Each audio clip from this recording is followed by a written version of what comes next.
Bonjour, elle veille sur la côte est calédonienne depuis des milliers d'années. Je veux parler de la poule, bien sûr. Car aujourd'hui, je me trouve à Yengen. Entre terre et mer, c'est tout de suite sur NCTV. Je vous propose une petite randonnée palmée sur le récif de l'îlot Yenga, avec en prime la visite de cet îlot. Allez, à vos palmes, c'est parti. Et tu as le tuba, hein? Les palmes aussi? Non. Alors, palme, quelle pointure?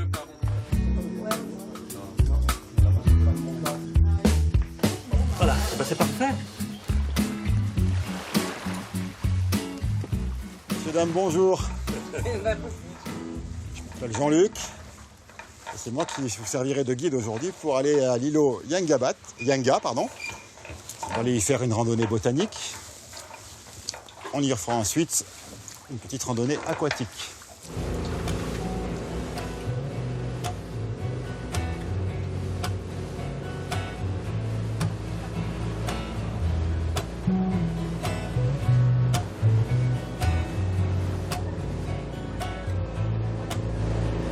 Arrivé dans l'aire marine protégée.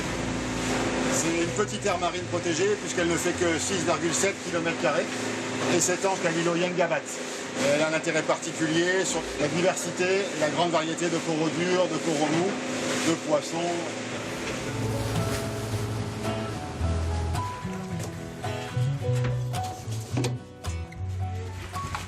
Nous avons débarqué ici. Ici, vous avez la zone de baignade avec les 5 bouées dont je vous parlais pour la randonnée aquatique. Et donc, nous allons traverser l'îlot pour découvrir un peu les différentes espèces. Et après, ensuite, nous ferons le tour de ce côté-là pour revenir avant de s'attaquer au sentier sous-marin. Derrière vous, il n'y a qu'à se retourner. Et là, vous êtes devant une immensité d'arbres qui paraissent sortir d'une forêt magique. Hein. Ça, ce sont donc le tabanou du bord de mer. Donc, vous avez vu, c'est un arbre. Comment? Un très joli nom. Ouais. Puis c'est un bel arbre aussi, parce que vous voyez, il pousse autant en hauteur que des fois sur les côtés. Hein, il s'étend bien. Hein. Celui-ci reconnaissable, hein, le tamanou, c'est reconnaissable parce que les feuilles ressemblent fortement à des plumes. Hein. L'arbre qui fait beaucoup d'ombre, hein, vous avez remarqué, il n'y a pas grand-chose qui pousse dessous en fait. Hein. Bien sûr, tous ces arbres, toute la végétation qu'on trouve ici contribue à fixer l'îlot aussi. Hein. Vous êtes ici en présence d'un arbre particulier, vous l'avez sûrement tous vu autour de la planète, sur la ceinture chaude de la planète, qui s'appelle le figuier étrangleur ou le banyan. Alors comment ça se passe avec un banyan? Un banyan, ça ne pousse pas tout seul, ça ne sort pas de terre tout seul. Hein. Il lui faut un hôte. Donc s'il y a un excrément d'oiseau avec des graines, contenant des graines, est déposé sur un arbre, au niveau des embranchements, et que la graine reste là, et que le milieu est favorable, qu'il y a assez d'humus, qu'il y ait de l'eau, etc., la graine va germer, et l'arbre ne va pas pousser depuis la terre, mais il va projeter des branches vers le haut et des racines vers le bas. C'est ce que vous voyez là, hein, toutes ces racines, toutes ces grandes racines. Petit à petit, il va finir par entourer sa proie. Le pauvre arbre qu'il y a dessous, il n'a plus rien à faire. Hein. Et il est foutu.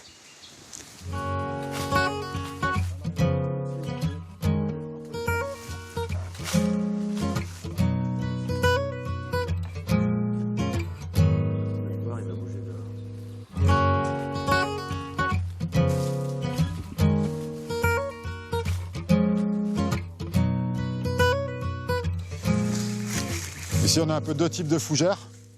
Ces fougères, vous les connaissez, hein, peut-être que vous avez vu déjà chez les fleuristes, comme plantes d'appartement. On a souvent ces fougères, ce qu'on appelle la fougère langue de bœuf. Voilà. Ou les fougères scolopendres. Ça, on peut le trouver chez nous aussi, hein, sous forme de plantes décoratives. Hein. Le bout des feuilles comestibles peut être consommé en salade. Et les feuilles peuvent être utilisées en décoction pour soigner la toux aussi. Le triton, il a une importance pour nous, et je vous en parle aujourd'hui, parce qu'il y a un intérêt particulier avec le corail. Le corail, vous savez, il a aussi ses prédateurs.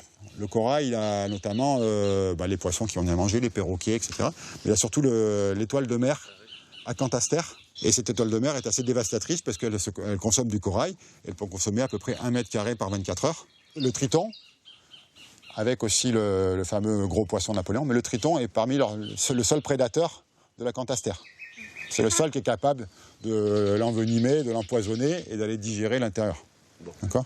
Donc il protège la barrière de corail.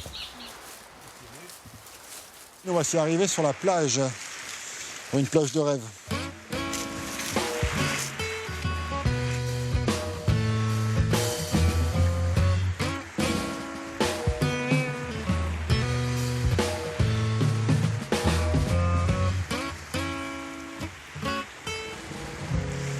Est-ce que vous connaissez l'origine du sable blanc? Le corail, là. Oui, bien sûr, c'est sûr que c'est fait à partir de calcaire, c'est du corail, c'est du morceau de coquillage, etc. Ouais.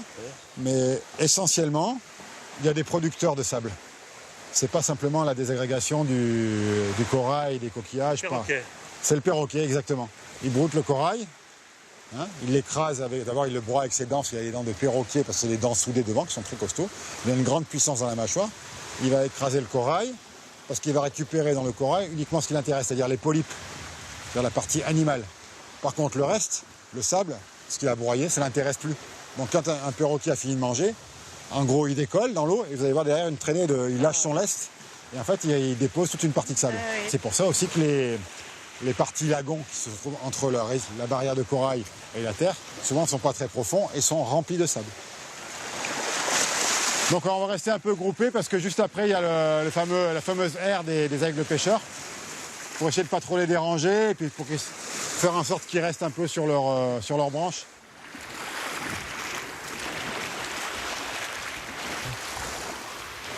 On le voit bien ici, là-haut. Il y a le deuxième qui est là. Le deuxième il est juste là, tu vois. Pratiquement là.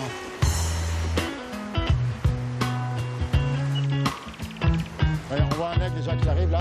Il y en a un qui vole.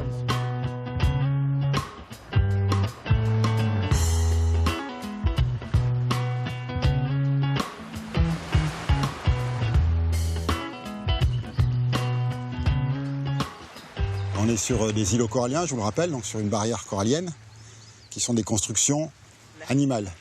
C'est un animal qui est constitué simplement d'une sorte de gélatine, pour simplifier la chose. Il a un corps, c'est une sorte de tube. Et au bout de ce corps, vous avez un orifice qui sert à la fois de bouche, d'anus et d'appareil reproducteur. Et en corolle, vous allez trouver des tentacules. Dès qu'il va détecter le passage d'une proie, il va la harponner et l'envenimer, parce qu'il y a un petit peu de venin là-dedans. C'est pour ça qu'on appelle les animaux, c'est des cnidaires, parce que c'est des animaux qui piquent. Et avec ce dard qui est rattaché par un petit filament, il va la ramener à la bouche, l'ingurgiter et la digérer. Il y en a plusieurs centaines d'espèces. Et qu'est-ce qui fait la différence de couleur? Alors la couleur, c'est pas le corail lui-même, c'est pas le polype qui donne la couleur, mais c'est l'algue avec laquelle il vit en symbiose. Et cette algue s'appelle la zooxanthelle. L'un sans l'autre ne peuvent pas vivre. Pourquoi?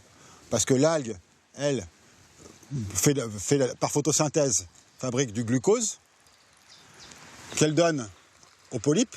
Le polype s'en sert pour faire la synthèse pour construire son squelette calcaire. D'accord?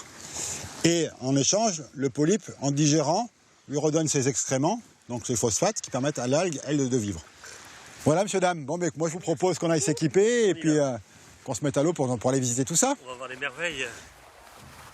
Vu de loin, ça paraît une île où il y a quelques arbres et puis c'est tout, mais on voit la symbiose entre la mer et puis tout ce qui se passe sur la terre, c'est quelque chose de passionnant. Bah ouais, on a des kilomètres de la terre et pourtant il y a du sable qui s'est accumulé et il y a plein de végétaux qui se sont mis à pousser tout seuls, quoi. C'est mieux avec un guide et de voir qu'effectivement il y a plusieurs plantes et qu'elles servent à beaucoup de choses et que les gens savent les utiliser pour faire d'autres choses. Là, il y aura le banc de sardines, ouais.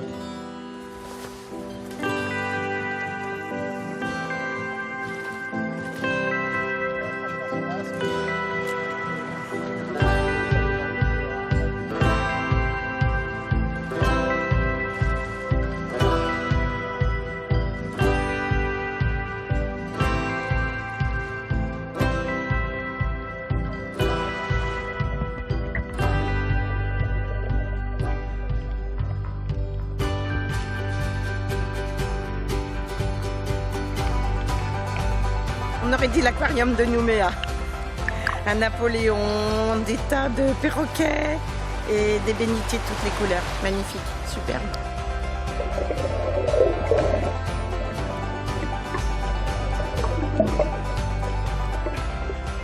On a vu une sèche assez impressionnante qui nous a fait sa démonstration de mimétisme et de changement de couleur. On a vu la langouste qui aurait pu donner à manger à plusieurs personnes, mais qu'on a laissé tranquille.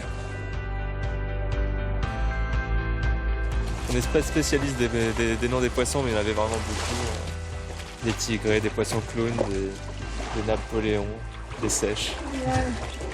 Les bleus, les jaunes, les rouges.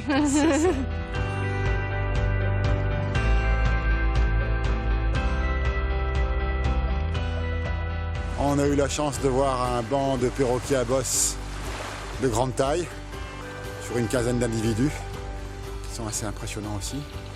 Et maintenant, je pense qu'on va les rêver de tout ce qu'on a vu jusqu'à maintenant.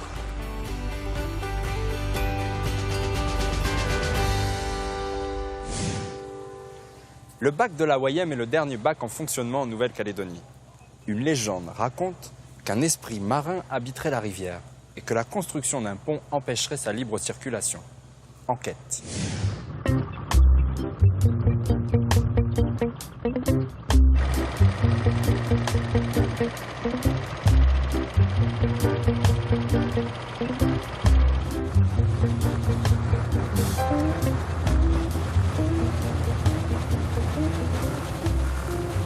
Le premier bac que j'ai connu, moi, elle était en planche et il y avait deux personnes, deux passeurs. Un qui marchait sur le câble et l'autre qui tirait avec le bois pour faire avancer le bac. Quand je suis un peu, je sais pas, vers l'âge de... Je suis rentré à l'école, quoi. Puis on faisait là l'école vers Liengen, hein, vers la mission de Waré. Puis là, il y avait un passeur, mais on traversait avec une plate. Il n'y avait pas de route en ce moment-là. À cette époque-là, il n'y avait pas de route. Mais on traversait par le petit plate, hein, de 2 ou 3 mètres, à la rame. Le vieux passeur ne pas fait passer comme ça, à la rame. J'étais passeur en 88, depuis 1988. Et à cette époque-là, c'était pas... Aujourd'hui, le bar, il est un peu confort, quoi. Confort pour les nouveaux passeurs. Mais nous, à notre époque, c'était soit tiré à la main, ou soit des petits moteurs avec la manivelle, quoi. Il faut tourner à la manivelle. Après, on a eu un nouveau bac qui est arrivé, qui a été rénové un peu, où on trouve du ferraille, des bois, et ça avec un moteur. C'est là que j'ai commencé mon parcours de passeur de bac. Le dernier bac, il y a 4-5 ans, là, et c'est beaucoup amélioré. Hein. Maintenant, on est à l'abri, on a les lumières pour le soir, on démarre dans la cabine, tout se fait dans la cabine, quoi. À l'époque, il faut être dehors, il faut être à la manivelle, et puis des fois, c'est la baramine pour pousser, pour décoller le bac. Maintenant, on n'a plus tous ces efforts-là.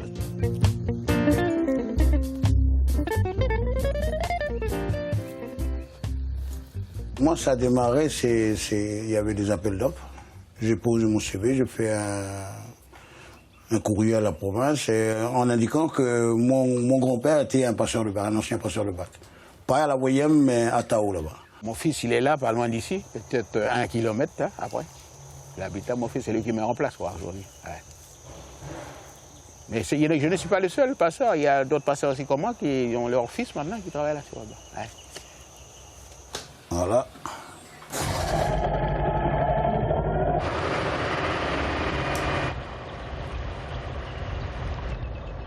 Wayem, c'est quelque chose qui bouge, quoi, l'eau de la rivière.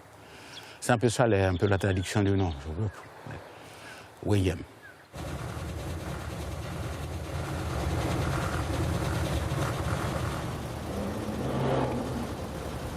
En fait, la rivière, elle est tabou.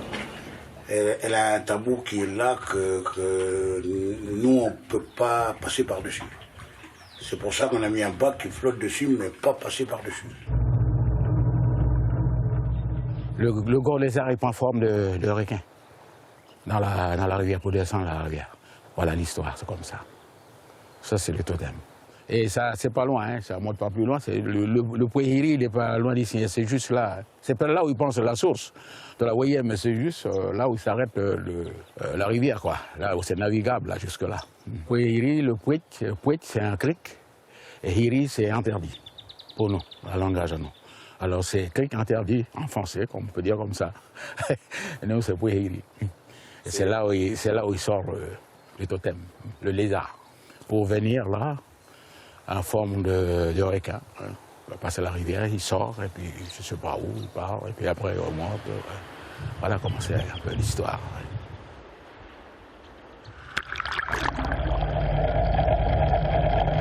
Et aujourd'hui, on est un peu modernisé, un peu civilisé, je ne sais pas comment on peut dire. On essaye un peu de passer n'importe comment dans les endroits où c'était tabou, où c'était interdit par nos vieux. Mais aujourd'hui, on les garde encore, tous ces endroits-là, interdits. Parce que nous, on est ici, on fait partie de tout... on est Kanak, on fait partie de tout ça. Protection de la nature, protection des lieux, protection des endroits interdits. Parce que nos vieux nous ont dit ça c'est interdit, il ne faut jamais passer par là, il ne faut jamais toucher ça. Et nous on les garde toujours. Le fait de dire que c'est tabou, on voit peut-être pas l'esprit, mais le fait que le pont ne peut pas se construire, c'est une raison de dire que voilà, c'est tabou.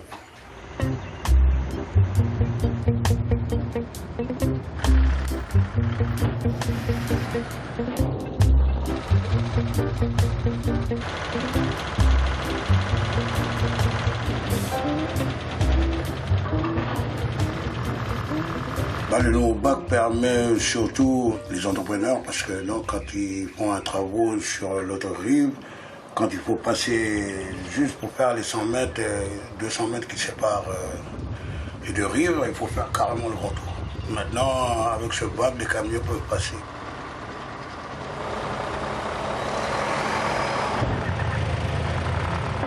Ce qui a changé, c'est qu'à l'époque, c'est 24 heures. De travail.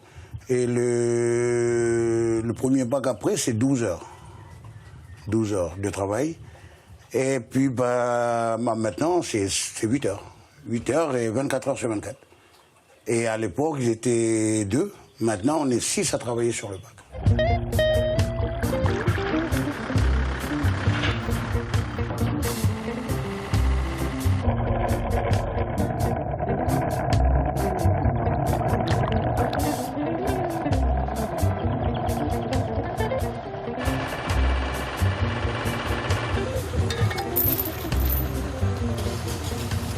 Gratuit pour les gens qui passent, quoi, pour la circulation. Ouais.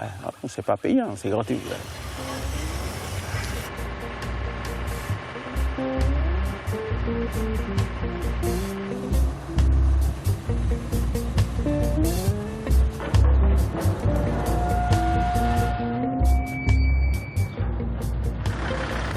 Les touristes, ils aiment bien ça. Ah, ils aiment bien le bac. Filmer, faire... Enfin, c'est des gens qui viennent d'arriver d'ailleurs, qui viennent de loin, et puis... C'est ça qui les intéresse. C'est pour ça que le bac, on a gardé un peu, c'est pour le tourisme, c'est le côté tourisme.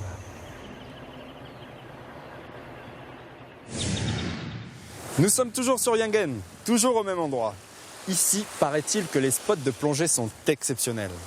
Vous pouvez voir des canyons à couper le souffle et des poissons encore plus beaux que chez Cousteau. Donnez-moi vos pointures, s'il vous plaît. Moi, c'est 42-43. 42-43. Ok, ok, merci. Je te donne un détendeur. 6.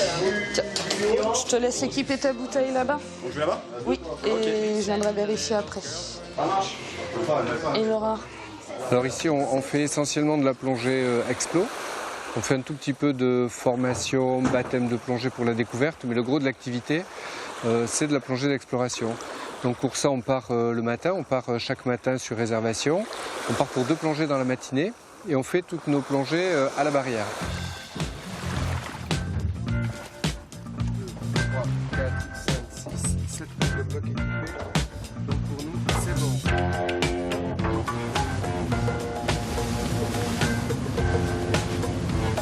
Sur la vague. On arrive sur le premier site de plongée. Il s'appelle Cathédrale. Alors en fait ça s'adresse, comme c'est de la plongée explo, à toutes les personnes déjà titulaires d'un brevet de plongée. Nos clients sont pour la plupart des résidents sur le territoire et parfois accompagnés par leurs amis ou leurs familles quand ces derniers sont en vacances ici. Dans la répartition des tranches d'âge, on a un peu de tout, avec une grosse moyenne entre 25 et 45 on va dire. Mais après il y a des plongeurs plus jeunes. On prend nous les plongeurs explos à partir de 14 ans et il n'y a pas de limite supérieure, on peut plonger très tard quand on est en bonne santé. Donc on va se préparer pour plonger, on est ici sur près d'un gros récif que vous apercevez. Vous voyez le morceau de la barrière ici. Ce récif s'appelle récif de Hymen. Pour la petite histoire, quand vous savez que les récifs de Nouvelle-Calédonie ont été inscrits au patrimoine mondial de l'humanité en 2008, il y a eu évidemment avant des expertises qui ont été faites, et notamment par des experts de l'UICN, l'Union internationale pour la conservation de la nature. Les experts sont venus plonger ici sur ce récif et ils ont dit que ça faisait partie des plus beaux récifs du monde, les plus beaux récifs qu'ils avaient eu l'occasion de rencontrer. Donc vous verrez qu'il y a vraiment une très belle couverture corallienne, beaucoup de diversité sur l'eau. Serré à bloc.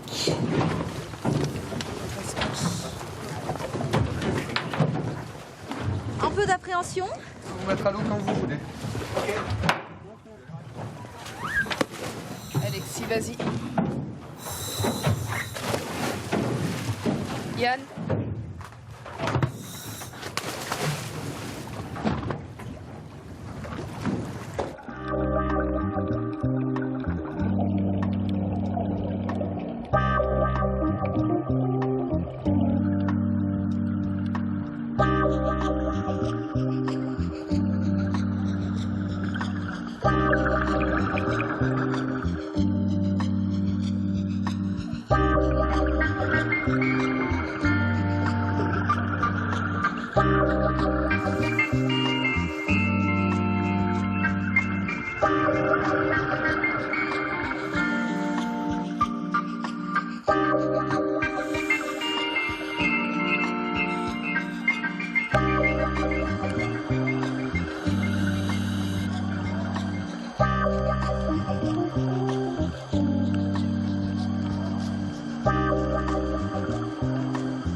C'était parfait, hein? Voilà. C'est sympa, hein? L'eau était assez claire. Tu as vu tous ces coraux? Magnifique, hein? Belle gorgone et tout ça. Poisson-pierre à la fin. C'était superbe, plein de poissons, plein de coraux, plein de gorgones, des couleurs magnifiques, des arches, tout ce qu'il faut. Ouais. Franchement, les cathédrales, impressionnant, site vraiment à faire, à voir en Calédonie. À voir, vraiment superbe. Ça y est, tout s'est bien passé. On va pouvoir rentrer.